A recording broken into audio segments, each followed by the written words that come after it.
தாய்வீடு ஜனவரி 2026. நூல் அறிமுகம். மொழியியலாளர் பேராசிரியர் சுனா ராசாராம் அவர்களின் நோம் சாம்ஸ்கி எனும் நூல். எழுதியவர் கந்தையா சண்முகலிங்கம். வாசிப்பவர் அருண்மொழிவர்மன்.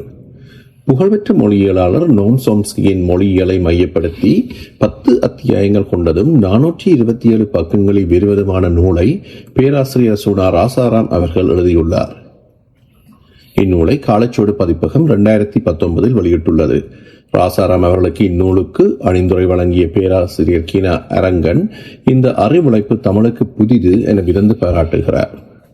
அவரது அணிந்துரை ஓர் ஆய்வுக் கட்டுரையின் தரத்தினை உடையதாய் நூலுக்கு அணி செய்கிறது. ராசாராம் அவர்களின் இந்நுரை உலகமே உற்று நோக்கும் ஆளுமை என்ற தலைப்பில் அமைந்துள்ளது.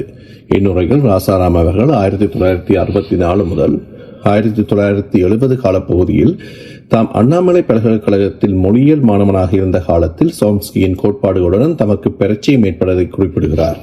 சோம்ஸ்கியின் ஆக்கமுறை மாற்றிலக்கணம் குறித்து பேராசிரியர்கள் தேனாப்போனா மீனாட்சி சுந்தரனார், கானா அகத்தியலிங்கனார் ஆகியோர் நடத்திய மாலை நேர வகுப்புகளும் ஆய்வு நெறியாளர் பேராசிரியர் சானா அகத்தியலிங்கனாரோடு நிகழ்த்திய விவாதங்களும் பேராசிரியர்கள் ஈனா அண்ணாமலை, சிகாகோ பல்கலைக்கழகம் அமெரிக்கா, ஹேமநாயக் உலக கன்னட ஆராய்ச்சி நிறுவனம் மைசூர், கீனா அரங்கன் தமிழ் பல்கலைக்கழகம் தஞ்சாவூர் போன்ற பலருடன் ஏற்பட்ட தொடர்புகளும் அவர்களுடன் நடத்திய உரையாடல்களும் தமது மொழியியல் அறிவை ஆழப்படுத்த உதவியதை குறிப்பிடுகிறார்.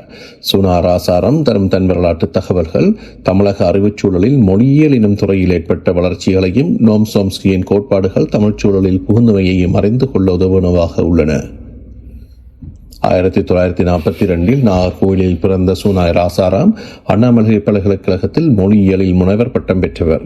மைசூர் இந்திய மொழிகள் நடுவர் நிலையம், தமிழ் பல்கலைக்கழகம் தஞ்சாவூர் ஆகியவற்றில் பணியாற்றியவர். தமிழ் பல்கலைக்கழகத்தில் இந்திய மொழிகள் பள்ளியில் மொழியியல் முதுநிலை பேராசிரியராக பணியாற்றி ஓய்வு பெற்றவர். ஆங்கிலத்திலும் தமிழிலுமாக 15க்கும் மேற்பட்ட நூல்களை எழுதி வெளியிட்டுள்ளார். இலக்கணவியல், மீக்கோப்பாடும் கோட்பாடுகளும், மொழியும் மொழியியலும், செர்மன் தமிழகராதி, வீரசோழிய இலக்கண கோட்பாடு என்பன இவரது ஏனைய சிறு நூல்களாகும். மேலோட்டமாக மொழியியலை பேசுதல், தமிழ் மொழி கல்வி, தமிழை வலுவின்றி எழுதுதல், தமிழில் மொழிபெயர்ப்பு, கலைச்சொல்லாக்கம் போன்ற விடயங்கள் குறித்து இன்று தமிழ்ச் சூழலில் கல்வியாளர்களின் உரையாடல்கள் இடம்பெற்று வருகின்றன. இவ்வுரையாடல்களில் மேலோட்டமாக மொழியியலை பேசுதலை இடம்பெறுவதை காணலாம். இந்த உரையாடல்களை அவதானிக்கும் போது மொழியியல் பற்றிய சில அடிப்படை கோட்பாடுகளை புரிதலோடு இவ்வுரையாடல்கள் நடத்தப்படுவதில்லை என்பதனையும், சலிப்பூட்டும் சர்ச்சைகளாகவும் விவாதங்களாகவும் இவை முடிவதையும் காணலாம். நவீன மொழியியல் அறிவின் தேவையை இந்நூலின் அணிந்துரையில் பேராசிரியர் கீனா அரங்கன் தெளிவுறுத்துகிறார். அறிவுத்துறைகள் பற்றிய அனைத்து செய்திகளும் தமிழில் கிடைக்க வேண்டும் என்பது அடிப்படையான சமூக தேவை. இச்செய்திகள் அடங்கிய நூல்கள் ஆங்கிலத்தில் உள்ள மூல நூல்களை புரிந்து கொள்வதில் பெரும் பங்காற்றும். குறிப்பாக மொழியியல் மாணவர்களுக்கு இத்தகைய நூல்கள் மிகவும் தேவை. மொழியியலை புரிந்து கொள்ளும் காலமும் மிக குறையும். பேராசிரியர் M.N. பாக் போன்றோரின் நூல்கள் வெளிவந்த பிறகுதான் தொடரியலை சின்டாக்ஸ் புரிந்து கொள்வது மொழியியல் மாணவர்களுக்கு எளிதானது. அதேபோல் பிற மொழியியல் கோட்பாடுகளையும் கொள்கைகளையும் புரிந்து கொள்ள பல நூல்கள் ஆங்கிலத்தில் வெளிவந்தன. அவை அனைத்தும் மொழியியலை குறுகிய காலத்தில் புரிந்து கொள்ள மிகவும் உதவின. இதன் விளைவாக மேலோட்டமாக மொழியியலை பேசுகின்ற சூழல்கள் போய் சில அடிப்படையான கோட்பாடுகளை தமிழில் விவாதிக்கும் சூழலுக்கு இன்று வந்திருக்கின்றோம்.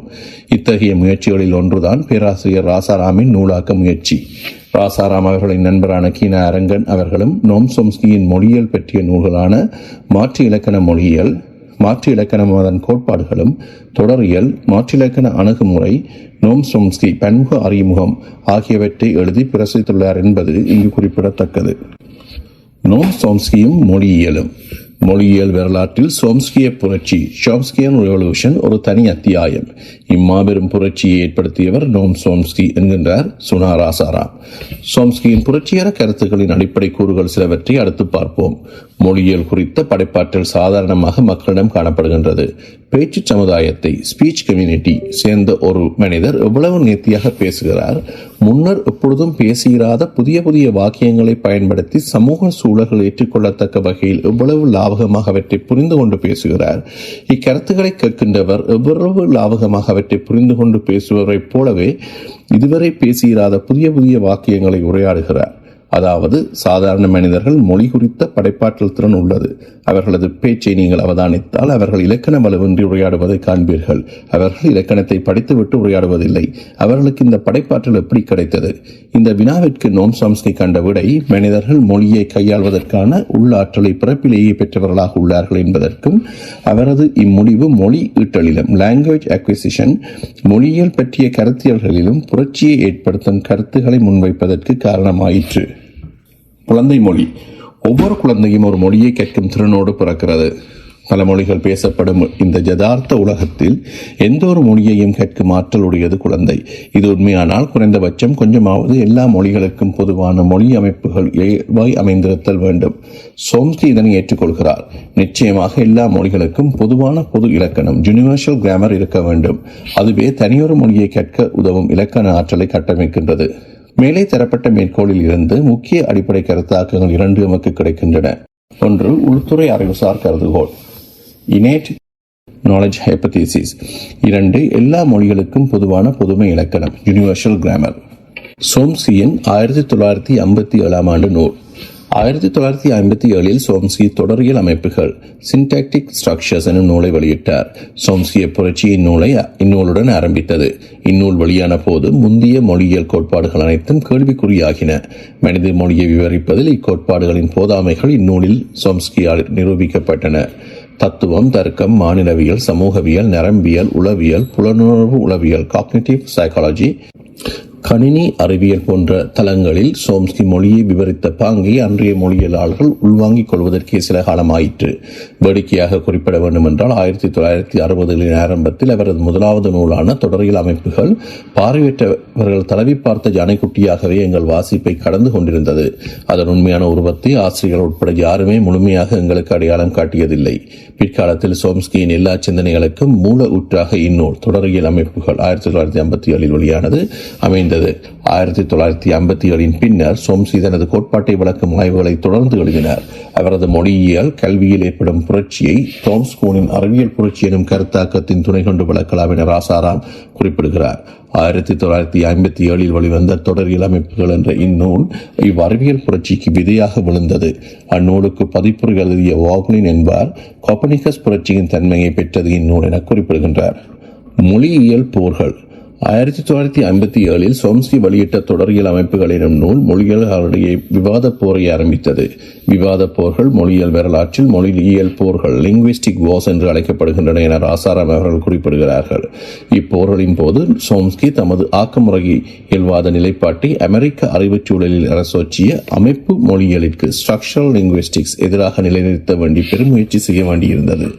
அவரது பெருமுயற்சியின் விளைவாக மொழியியல் வரலாற்றில் இரண்டாவது கருத்தியல் வாய்ப்பாட்டு தாவல் பாரடைம் ஷிஃப்ட் ஏற்பட்டது என கூறுகிறார். தோமஸ் கூனின் எண்ணக்கருவான கருத்தியல் வாய்ப்பாட்டு தாவல் என்பதன் துணையுடன் சோம்ஸ்கிய புரட்சியை நூலின் 5ஆம் அத்தியாயம் விளக்குவதாக அமைந்துள்ளது. இவ்விடயம் பற்றி அரங்கன் அவர்கள் குறிப்பிடும் போது மொழியியல் அறிவியலில் நிகழ்ந்த இப்புரட்சியை மிகச் சிறப்பாக தோமஸ் கூன் எழுதிய the structure of scientific revolution என்ற நூலை அடியொட்டி அமைப்பு மொழியியல் கோட்பாட்டு வரலாற்றையும் ஆக்கமுறை இலக்கண கோட்பாட்டு வரலாற்றையும் மிக நன்றாக ராசாராம் விளக்கியுள்ளார். நான் இதை இந்நூலின் மிக முக்கிய பகுதியாக கருதுகிறேன் என்று குறிப்பிடுகின்றார். சோம்ஸ்கிய மொழியியலின் அடிப்படை கருத்தியல்கள். நூலின் 193ஆம் பக்கத்தில் சோம்ஸ்கிய மொழியியல் கோட்பாட்டு கருத்துருவாக்க பின்னணி கருத்தியல்களாக 15 விடயப் பொருட்களை ராசாராம் குறிப்பிடுகின்றார். அவற்றுள் முக்கியமான கருத்தியல்களை வாசகர்கள் கவனத்திற்காக தருகின்றேன். 1. பகுத்தறிவாதமும் அனுபவவாதமும் ரேஷனலிசம் அண்ட் எம்பரிசிசம். 2. மொழி உள்ளுணர்வுகள். 3. உள்ளுரை ஆற்றல்.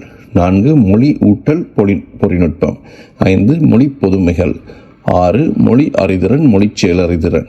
7. மொழி விளக்கம். 8. புதைநிலை அமைப்பும் புறநிலை அமைப்பும்.